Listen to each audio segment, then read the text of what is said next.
ಇದು very interesting ಮತ್ತು shocking ಕೂಡ ಅನ್ಸತ್ತೆ ರೀ ಅಂಥ ಒಂದು ಸುದ್ದಿ. ಏನು ವಿಷಯ ಗೊತ್ತೇನು, ಆತ ರಿಟೈರ್ಡ್ ಬಸ್ ಡ್ರೈವರ್. ಇನ್ನೊಂದು ಸಲ ಹೇಳ್ತಾ ಇದ್ದೀನಿ, ಆತ ನಿವೃತ್ತ ಬಸ್ ಚಾಲಕ.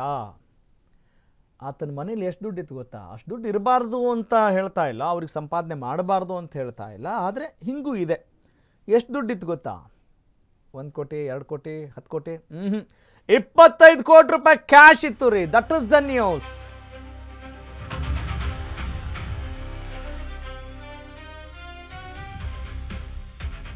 ಹಣ ಎಣಿಸಿ ನೋಡಿ, ಆ ಮನಿ ಮಷೀನೇ ಕೆಟ್ಟು ಹೋಗ್ಬಿಟ್ಟಿದೆ ಅಂತ.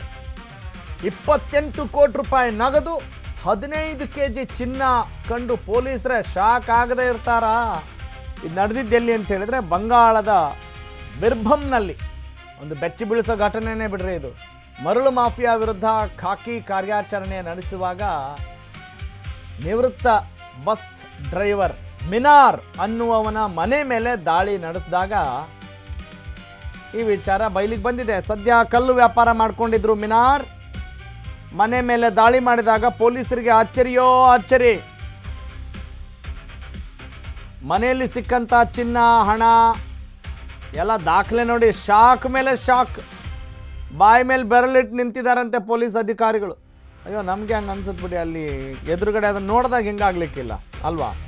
ಕನಿಷ್ಠ 28.5 ಕೋಟಿ ರೂಪಾಯಿ ನಗದು, 15 ಚಿನ್ನಾಭರಣ ಅಂತಿದೆ. 15 kg ಚಿನ್ನಾಭರಣನ 15 ಗ್ರಾಮ, ಅದೊಂದು ಕ್ಲಾರಿಟಿ ಇರಲಿ. ನಿವೃತ್ತ ಬಸ್ ಚಾಲಕ ಮಿನಾರ್ ಮತ್ತು ಮಗನ ಬಂಧಿಸಲಾಗಿದೆ. ಆತ ನಿವೃತ್ತ ಬಸ್ ಡ್ರೈವರ್. ಆತನ ಮನೆಯಲ್ಲಿತ್ತು 25 ಕೋಟಿ ರೂಪಾಯಿ ಕ್ಯಾಶ್. ಹಣ ಎಣಿಸಿ ಮಷಿನ್ ಕೆಟ್ಟೋಗಿದೆ ಅಂತ ನೋಡಿ. 15 kg ಚಿನ್ನ ಕಂಡು ಪೊಲೀಸರು ಶಾಕ್ ಆಗಿದ್ದಾರೆ. ಅಷ್ಟೇ ಅಲ್ಲ, 25 ಕೋಟಿ ರೂಪಾಯಿ ನಗದು ರೀ, ಕ್ಯಾಶು. ಸದ್ಯ ಕರ್ನಾಟಕದಲ್ಲಿ ನಡೆದಿಲ್ಲ, ಬಂಗಾಳದ ಬಿರ್ಭಂನಲ್ಲಿ ನಡೆದಂಥ ಒಂದು ಘಟನೆ ಇದು. ಓಕೆ, ಯಾರಿದು ನೋಡೋಣ, ಅವನ ಹಿನ್ನೆಲೆ ಏನು, ಅಸಲಿಯತ್ ಏನು? ಮಿನಾರ್ ಯಾರ್ ಗೊತ್ತಾ? TMCಯ ಅನುಬ್ರತಾ ಮೊಂಡಲ್ ಆಪ್ತನೇ ಟಿಲ್ಲು ಮಂಡಲ್. ಬಿರ್ಭಂನ TMC ಅಂತ ಹೇಳಿದ್ರೆ ತೃಣಮೂಲ ಕಾಂಗ್ರೆಸ್ ಮುಖ್ಯಸ್ಥ ಅನುಬ್ರತ ಟಿಲ್ಲು ಮಂಡಲ್ ಸಂಬಂಧಿಕ ಮಿನಾರ್ ಮನೆ ಮೇಲೆ ದಾಳಿ ಮಾಡಲಾಗತ್ತೆ. ಆತ ಸರ್ಕಾರಿ ಬಸ್ ಚಾಲಕ, ಕೆಲಸದಿಂದ ನಿವೃತ್ತಿ ಪಡೆದಿರ್ತಾರೆ ಮಿನಾರ್. ನಿವೃತ್ತಿ ಬಳಿಕ ಕಲ್ಲು ವ್ಯಾಪಾರದಲ್ಲಿ ಹಿಡಿತ ಸಾಧಿಸ್ತಾರೆ ಮಿನಾರ್. ಬಹುಕೋಟಿ ಹಗರಣದಲ್ಲಿ ಮಿನಾರ್ ಹೆಸರು ಕೇಳಿಬಂದಿತ್ತು. ನೋಡಿ, ಯಾರ್ಯಾರ ಹೆಸರು ಯಾವಾಗ ಏನು ಕೇಳಿಬರುತ್ತೆ, ವಿ ಕ್ಯಾನಾಟ್ ಪ್ರೆಡಿಕ್ಟ್ ಇಟ್. ನೋಡಿ, ಮತ್ತೆ ಗೋವು ಕಳ್ಳ ಸಾಗಣೆ ಪ್ರಕರಣ ಸಂಬಂಧ CBIನಿಂದಲೂ ವಿಚಾರಣೆ ನಡೀತಾ ಇದೆ. This is the news.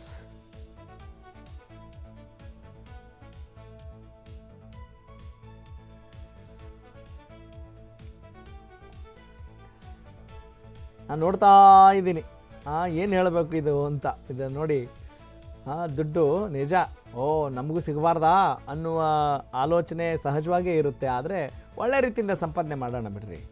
ಆದರೆ ನೋಡಿ, ಹಿಂಗೆಲ್ಲ 25 ಕೋಟಿ ರೂಪಾಯಿ ನಗದು ಇದೆ ಅಂತ ಹೇಳಿದ ತಕ್ಷಣವೇ ಅಲ್ಲಿ ಆಡಳಿತ ವ್ಯವಸ್ಥೆ ಹೆಂಗಿರಬೇಕು ಅಲ್ವಾ? ಏಕಾಏಕಿ ಇವರೊಬ್ಬರೇ ಏನೋ ಮಾಡ್ಕೊಂಡು ತಂದಿಡೋಕ್ಕಾಗತ್ತಾ?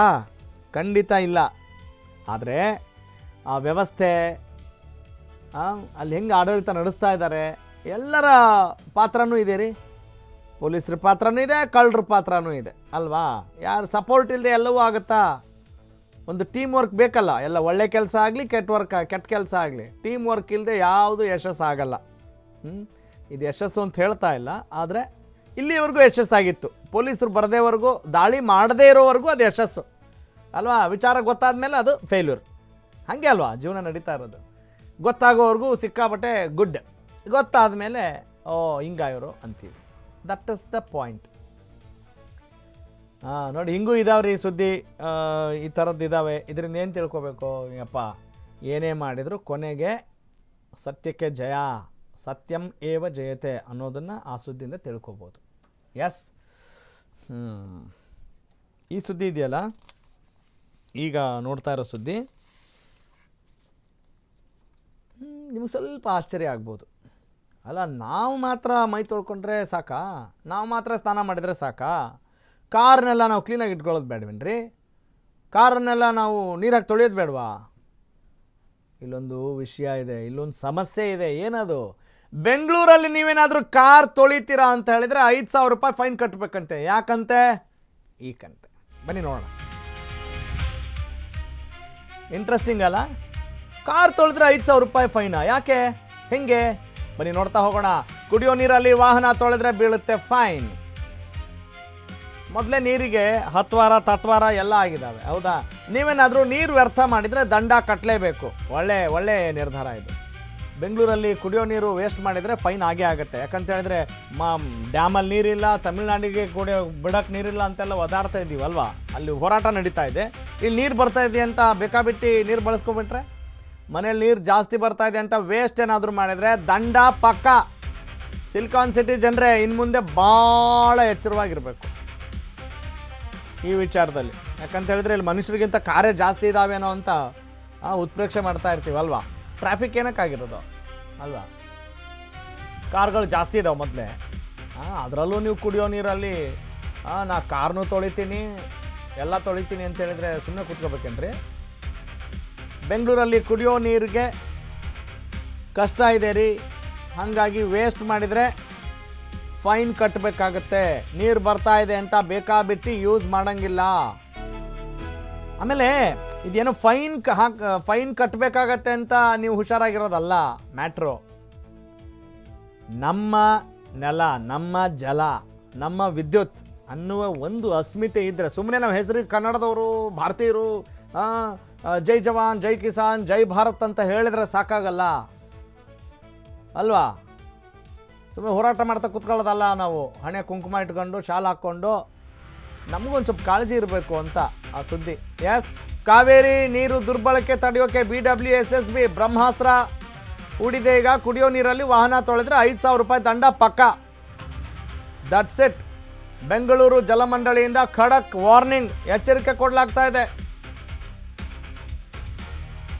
ಏನ್ರಿ ಮನುಷ್ಯತ್ವ ಇಲ್ವಾ ಅಂತ ಕೇಳೋ ಪರಿಸ್ಥಿತಿ ಬಂದಿದೆ ರೀ. ನೀರಿಗೂ ಕೂಡ ಬೆಲೆ ಜಾಸ್ತಿ ಆಗಿದೆ. ಈಗಾಗಲೇ 692 ಜನರಿಗೆ ಬಿದ್ದಿದೆ ದೊಡ್ಡ ಮೊತ್ತದ ದಂಡ.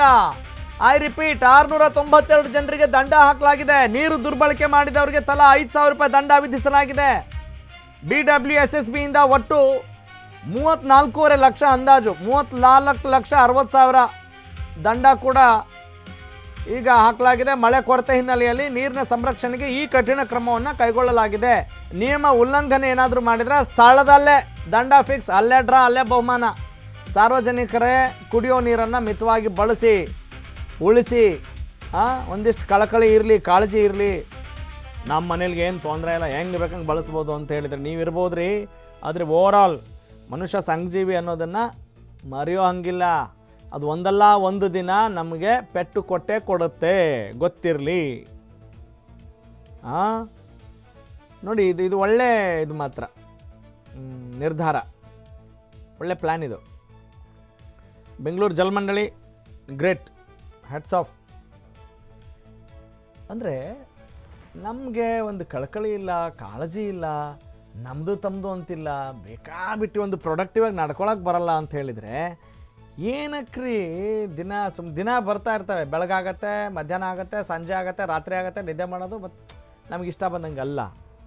ಏನಾದರೂ ಒಂದು ಸಣ್ಣ ಪ್ರೊಡಕ್ಟಿವ್ನೆಸ್ ಇರಬೇಕಲ್ವ, ಸಾರ್ಥಕತೆ ಇರಬೇಕಲ್ವ. ಇದನ್ನು ಸರ್ಕಾರದವ್ರು ಹೇಳಿ ಬಿಡಲಿ. ಹಾಗೆ ಬೀದಿಲೆಲ್ಲಾದರೂ ಅಥವಾ ಎಲ್ಲಾದರೂ ಲೈಟ್ ಕೂಡ ಅಷ್ಟೇ ಉರಿತಾ ಇದ್ದರೆ, ವಿದ್ಯುತ್ ದೀಪ ಉರಿತಾ ಇದ್ದರೆ ಅಲ್ಲೂ ಕೂಡ ಅಷ್ಟೇ, ಅಲ್ಲೂ ಜಾಗೃತಿ ವಹಿಸಬೇಕು. ಬರೀ ನೀರು ಒಂದೇ ಅಲ್ಲ. ನಮ್ಮನೇಲಿ ಏನು ಕರೆಂಟ್ ಬಿಲ್ ಬರೋಲ್ಲ, ಸರ್ಕಾರ ಕಟ್ಕೊಳ್ಳುತ್ತೆ, ಕೆಟ್ಟ ಧೋರಣೆಯನ್ನು ಬಿಟ್ಟು ಹೌದ್ರಿ ನಮ್ಮದಿದು, ಅಟ್ಲೀಸ್ಟ್ ನಿಮ್ಮ ಮುಂದಿನ ಪೀಳಿಗೆಯನ್ನು ಗಮನಿಸ್ಕೊಂಡು ಅಷ್ಟು ಮಾಡೋಕ್ಕಾಗಿಲ್ಲ ಅಂತ ಹೇಳಿದರೆ ನೋ ವರ್ಡ್ಸ್, ನೋ ಕಮೆಂಟ್ಸ್.